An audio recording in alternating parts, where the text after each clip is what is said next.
नमस्कार विद्यार्थी मित्रांनो, धुमाळ कोचिंग क्लासेसच्या युट्यूब चॅनल मध्ये तुम्हा सर्वांचं स्वागत आहे। आपण आज इयत्ता 10वी मधील इतिहासातील राज्यशास्त्र या भागातील पाठ क्रमांक 2 निवडणूक प्रक्रिया याचा भाग क्रमांक 2 बघत आहोत। यापूर्वी आपण निवडणूक प्रक्रिया कशा पद्धतीने चालते, निवडणूक आयोग नेमकं काय काम करतं, या सगळ्या गोष्टी पहिल्या पार्ट मध्ये बघितल्या। जर तो भाग पहिला नसेल बघितला तर सर्वात पहिले तो भाग बघा, मगच हा भाग बघा।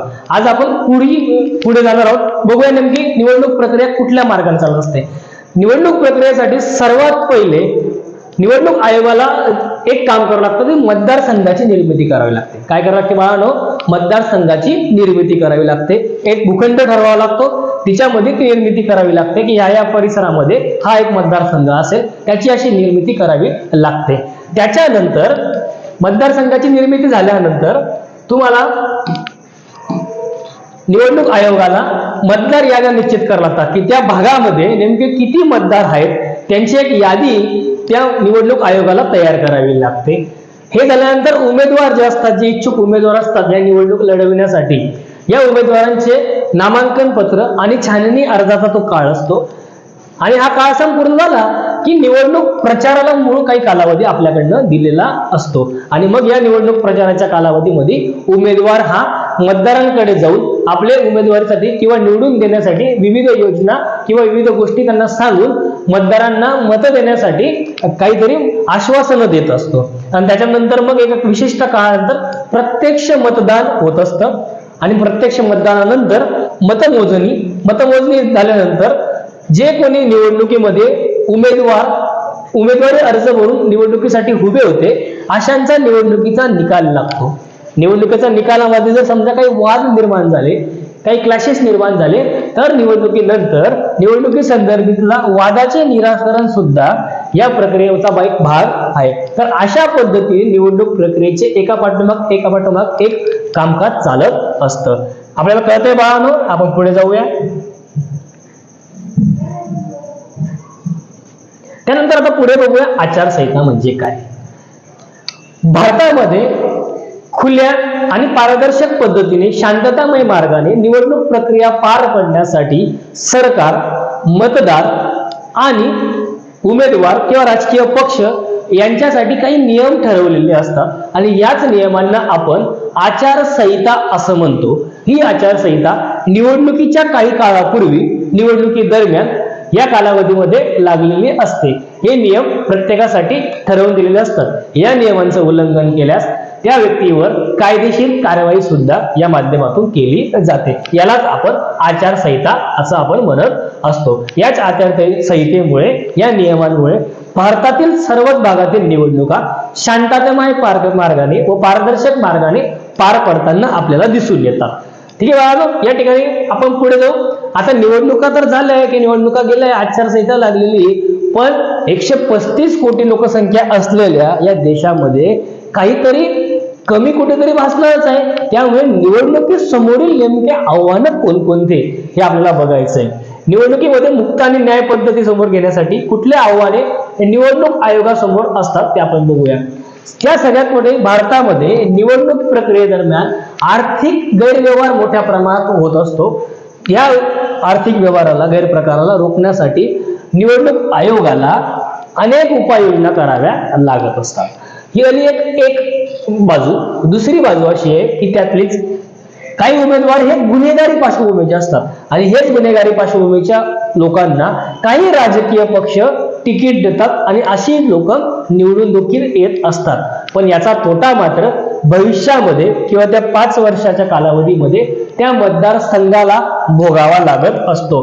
त्यामुळे अशा लोकांना उक्त वातावरणामध्ये अडचणी निवडणूक घेण्यासाठी सुद्धा येत असतात। त्याच्यानंतर निवडणूक काळामध्ये होणारी हिंसा, हाणामारी, वेगवेगळे गुन्हे यांच्यावर सुद्धा रोख लावण्याचं काम एक मोठं आव्हान या निवडणूक आयोगापुढे असतं। त्यामुळे या सगळ्या याच्यामध्ये राजकीय पक्षांनी, मतदारांनी आणि सरकारांनी जर एकत्रित काम केलं, एका संघ होऊन काम केलं तर आपल्याला या वरील गोष्टी थांबवता येत असतात। ठीक आहे बाळांनो, आपण पुढे जाऊया।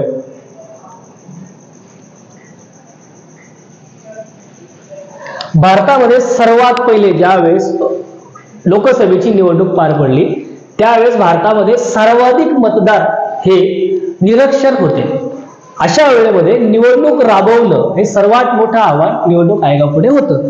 अशा वेळेत 20 लाख पत्र्याच्या पेट्या निवडणूक आयोगाने घेतल्या आणि त्या पेटींवर प्रत्येक राजकीय पक्षाचं चिन्ह लावलं आणि ज्या कुणा पक्षाला आपल्या मतदारांना मतदान द्यायचं असेल त्याने त्या पेटीमध्ये एक कोरी चिठ्ठी जाऊन टाकायची.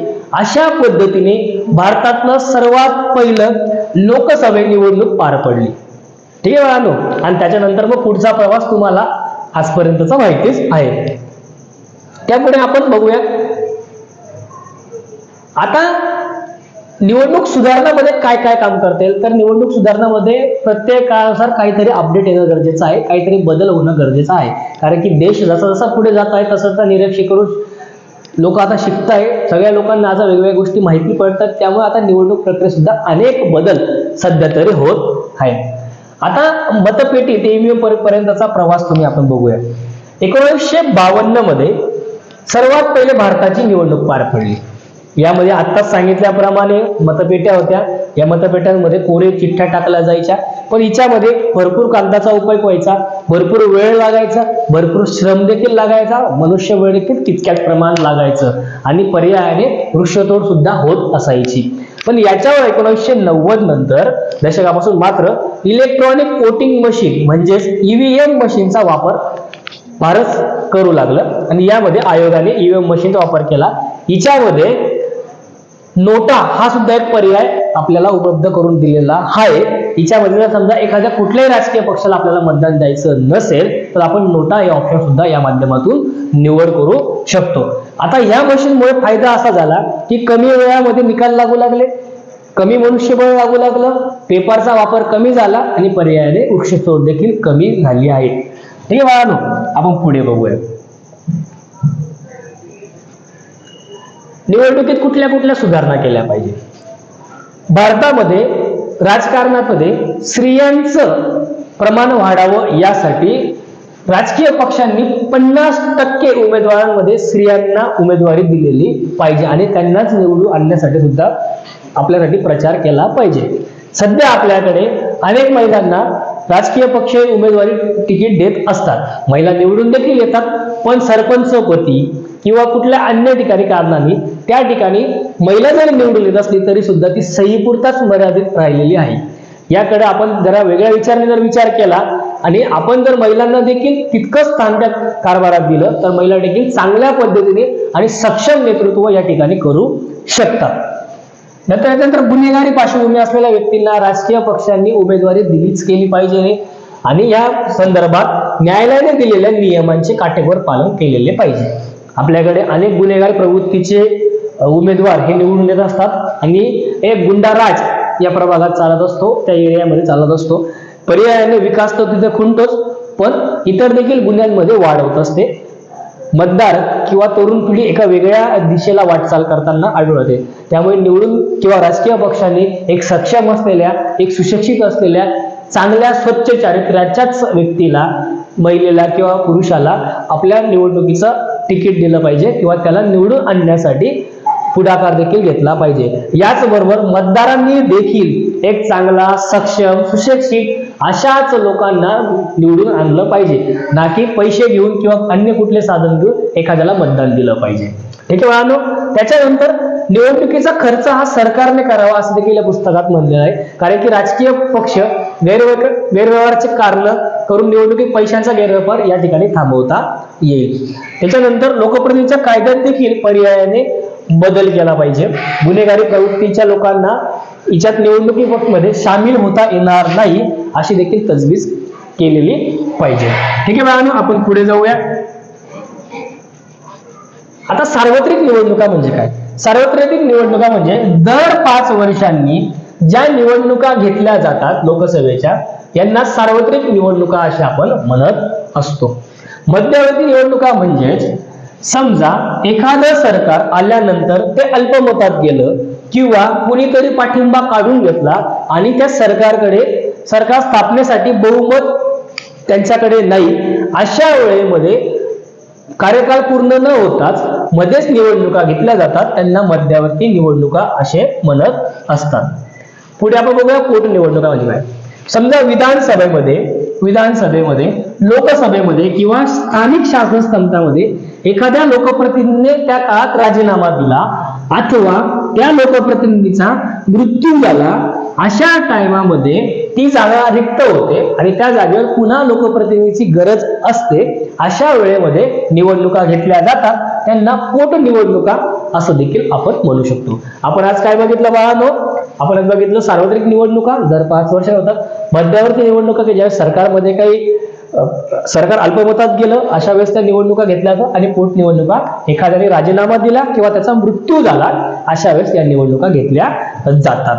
ठीक आहे बाळांनो, आपण पुढे जाऊया. 8 ऑक्टोबर 2010 रोजी निवडणूक आयोगाने काही तत्वांचा समावेश असलेल्या एका समितीची स्थापना केली आणि या समितीने इलेक्ट्रॉनिक मतदान यंत्रामध्ये मतदाराची पडताळणी पावती म्हणून व्हीव्हीपॅट ही सुविधा समाविष्ट केली. याच्यामुळे मतदारांना त्यांनी दिलेले मत योग्य प्रकारे नोंदवले गेले आहे की नाही हे तपासण्याची सुविधा यामध्ये उपलब्ध आहे आणि या सुविधेला सर्व राजकीय पक्षांनी सुद्धा त्यावेळेस पाठिंबा दिलेला आहे आणि याच्यामध्ये निवडणुकीतील गैरव्यवहार रोखण्यासाठी सुद्धा एक महत्वाचं पाऊल म्हणून या गोष्टीकडे पाहिलं जातं. तर बाळांनो, आज आपण काय काय शिकलो याच्याकडे बघूया. सर्वात पहिले आपण निवडणूक प्रक्रिया समजून घेतली. प्रतिनिधी म्हणजे काय याची आपण व्याख्या बघितली. निवडणूक आयोगाचे काम काय करते आपण बघितलं. सर्वात पहिले भारतातील पहिले निवडणूक आयुक्त सुकुमार सेन यांच्याबद्दल आपण पहिल्या भागात मध्ये माहिती बघितली.